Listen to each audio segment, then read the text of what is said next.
नमस्कार दोस्तों, स्वागत है आपका हमारे चैनल मोटिवेशनल हब में। इस वीडियो में हम आपके लिए एक ऐसी गौतम बुद्धा की मोटिवेशनल स्टोरी लेकर आए हैं जो आपके जीवन को सकारात्मक दिशा में ले जाने में मदद करेंगी। इन गौतम बुद्ध स्टोरी में छुपे गहरे संदेश आपको जीवन में सफलता और शांति प्राप्त करने के लिए प्रेरित करेंगे। एक बार महात्मा बुद्ध पाटलिपुत्र प्रवचन देने के लिए गए। लोगों ने उनका बहुत सम्मान किया एवं बहुत धूमधाम से स्वागत किया। राजा बिंबिसार ने महात्मा बुद्ध को सर झुकाकर प्रणाम किया एवं उनको कीमती तोहफे दिए। सभी को पता था कि महात्मा बुद्ध नगर में आने वाले हैं, इसलिए प्रजा उनके लिए तोहफे लाई थी। सभी उन्हें तोहफे दिखाते और प्रणाम करके चले जाते। महात्मा बुद्ध अपना एक हाथ उठाते जिससे वह इशारा करते थे कि मैंने आपका तोहफा स्वीकार कर लिया है। ऐसा कुछ घंटों तक होता रहा। सभी लोगों ने एक बात पर ध्यान दिया कि महात्मा बुद्ध सिर्फ अपना एक हाथ उठाकर प्रत्येक व्यक्ति का तोहफा स्वीकार कर रहे हैं, जिससे वह इशारा करते थे कि मैंने आपका तोहफा स्वीकार कर लिया है। तभी एक महिला महात्मा बुद्ध के पास आई और उन्हें दोनों हाथ जोड़कर प्रणाम किया और कहने लगी, हे महात्मा, जब मुझे पता चला कि आप हमारे नगर में आ रहे हैं तब मैंने भी आपको तोहफा देने का सोचा, परंतु मैं लाचार, मजबूर एवं गरीब बुजुर्ग महिला हूँ। मेरे पास कुछ भी नहीं है। आपके आने की खबर मिलने पर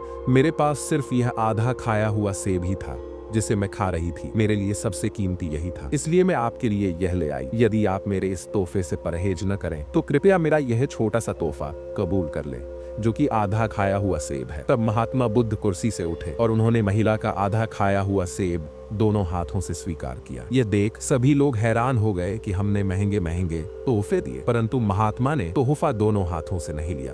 पर महिला के साथ इतनी हमदर्दी क्यों? महात्मा बुद्ध ने महिला को प्रणाम भी किया। यह बात राजा बिंबिसार को अच्छी नहीं लगी। उसने महात्मा बुद्ध से इस विषय में पूछा। तब महात्मा बुद्ध ने बताया, तुम लोगों ने मुझे जो भी तोहफे दिए हैं वह तुम्हारे धन का 10वां हिस्सा भी नहीं है, क्योंकि तुम लोग दोबारा कमा सकते हो एवं तुम में से ज्यादातर व्यक्ति धनी है। परंतु यह बुजुर्ग महिला जो लाचार है, वह अपनी भूख को मिटाने के लिए यह सेब खा रही थी, परंतु उसने मुझे तोहफा देने के लिए अपनी भूख पर नियंत्रण किया एवं अपने मुंह का भोजन मुझे देने का फैसला किया। इससे बड़ा तोहफा कुछ भी नहीं हो सकता है, इसलिए मैंने इस महिला का तोहफा दोनों हाथों से स्वीकार किया है। निष्कर्ष, सबसे बड़ा दान वह है जो व्यक्ति अपनी सबसे मूल्यवान चीजों में से दे। धैर्य से सफलता।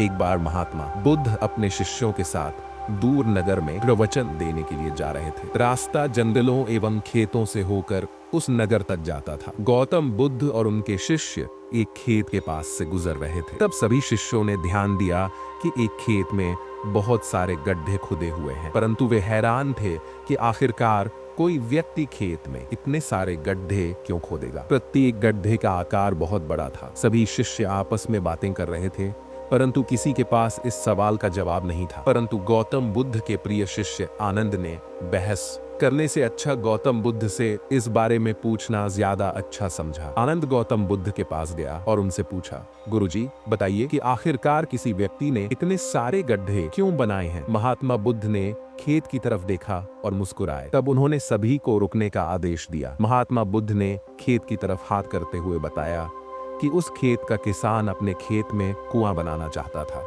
जिसके लिए वह गड्ढा खोद रहा था, परंतु उसे पानी नहीं मिला। कुछ दिनों तक मेहनत करने के बाद उसका धैर्य टूट जाता था और उसे लगने लगता था कि यहाँ पर पानी नहीं है, इसलिए वह दूसरी जगह पर फिर से गड्ढा खोदता था। परंतु उसमें धैर्य की कमी होने के कारण वह एक ही स्थान पर गहरी खुदाई नहीं करता था, इसलिए उसने कई जगहों पर गड्ढे खोद दिए। आखिरकार वह हार मान गया कि यहाँ पानी नहीं है, जबकि ऐसा नहीं है। आसपास देखो, खेतों में हरियाली है, मतलब यदि गड्ढा गहरा किया जाता तो जरूर पानी मिलता। उसे किसी भी गड्ढे से पानी की प्राप्ति नहीं हुई, क्योंकि उसमें धैर्य की कमी थी। यह बात जानने के बाद शिष्यों को समझ में आ गया कि जीवन में धैर्य का होना कितना जरूरी है। जीवन में धैर्य और निरंतरता बहुत ज्यादा जरूरी है। अगर हम हर प्रयास को अधूरा छोड़ देंगे तो सफलता प्राप्त नहीं होगी और एक समय ऐसा आएगा जब हम खुद पर पछतावा करेंगे। इसलिए निरंतर प्रयास करें। छोटी सोच का पाठ महात्मा बुद्ध रोजाना आश्रम में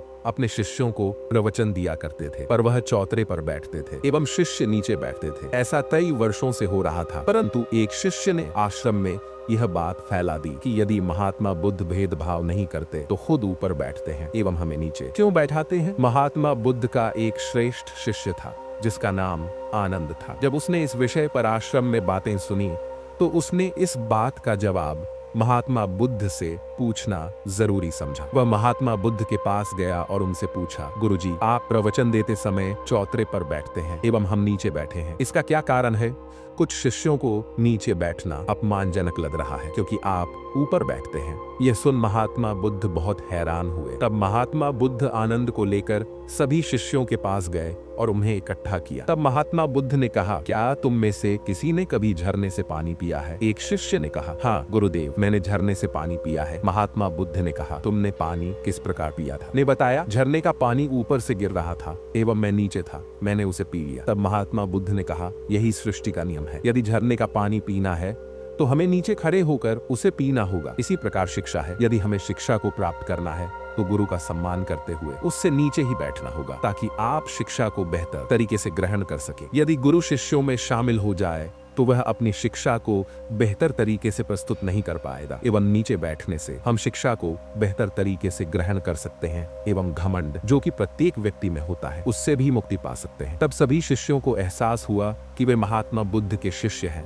परंतु उनके मन में घमंड आ गया था जो वे अपने गुरु की बराबरी करने की सोच रहे थे। सभी ने महात्मा बुद्ध से क्षमा मांगी। महात्मा बुद्ध महान व्यक्ति थे, उन्होंने सभी को माफ कर दिया। हमें यह सीख मिलती है कि ज्ञान और शिक्षा प्राप्त करने के लिए विनम्रता और गुरु का सम्मान बहुत ज्यादा आवश्यक है। घमंड जीवन में सफल होने में बाधा बनता है, इसलिए इसे त्याग कर गुरु के मार्गदर्शन को स्वीकार करना चाहिए। जैसे झरने का पानी पाने के लिए नीचे झुकना पड़ता है, वैसे ही ज्ञान प्राप्त करने के लिए झुकना जरूरी है। लोग क्या कहेंगे? एक राजा की आदत थी कि वह अपने राज्य में भेष बदलकर घूमता था ताकि जनता के असली दुखों को समझ सके। एक बार उस राजा को रोड पर पड़ा एक व्यक्ति दिखाई दिया। वह और उसका मंत्री व्यक्ति के पास गए तो पता चला कि वह मर चुका है और उसका मृत शरीर वहां पड़ा है। राजा ने कई लोगों से मदद मांगी पर सभी ने उस व्यक्ति का चेहरा देखने के बाद उसके मृत शरीर को छूने से मना कर दिया। तभी एक व्यक्ति आया और बोला, भाई साहब, यह व्यक्ति इस नगर का सबसे बड़ा पापी व्यक्ति था, इसलिए कोई इसे छूना नहीं चाहता। अगर आप इसके शरीर को इसके घर पहुंचाना चाहते हैं तो आप चले जाइए। राजा और मंत्री वहां से उसका शव लेकर उसके घर गए तो व्यक्ति की पत्नी रोने लगी। तभी राजा ने कहा, लोग बोल रहे थे कि आपके पति दुष्टकर्मी थे, इसलिए कोई इनके शरीर को नहीं छू रहा था। व्यक्ति की पत्नी ने बताया, मेरे पति रोज रात को शराब के अड्डे पर जाकर शराब खरीद लेते थे और उस शराब को लाकर नाली में फेंक देते थे, जिससे कई लोग शराब नहीं पी पाते थे और इस प्रकार कई लोग उस रात पाप करने से बच जाते थे। इसी प्रकार मेरे पति रोज रात को जिस्मानी रिश्ते बनाने वाली औरतों को रात भर का पूरा पैसा दे देते थे और उन्हें दरवाजा बंद करने को बोल देते थे और घर आकर ईश्वर से कहते थे कि आज उन्होंने फिर से कई लोगों को पाप करने से बचा लिया। पर लोग समझते थे कि वह दुष्टकर्मी है, इसलिए उन्हें कोई छूना नहीं चाहता है। उसी वक्त राजा ने कहा, मैं इस साम्राज्य का राजा हूं और कल मेरे मंत्री और मैं आपके पति को कंधा देंगे और सारे राज्य को बताएंगे कि आपके पति महान इंसान थे। इस कहानी से हमें यह सीखने को मिलता है कि हम जीवन में कुछ अच्छे काम करना चाहते हैं जो हमें पसंद होते हैं, पर हम सोचते रहते हैं कि लोग क्या कहेंगे, इसलिए हम वह कार्य नहीं करते। हमें लोगों के सोचने से कोई फर्क नहीं पड़ना चाहिए और अच्छे कर्म करने से डरना नहीं चाहिए।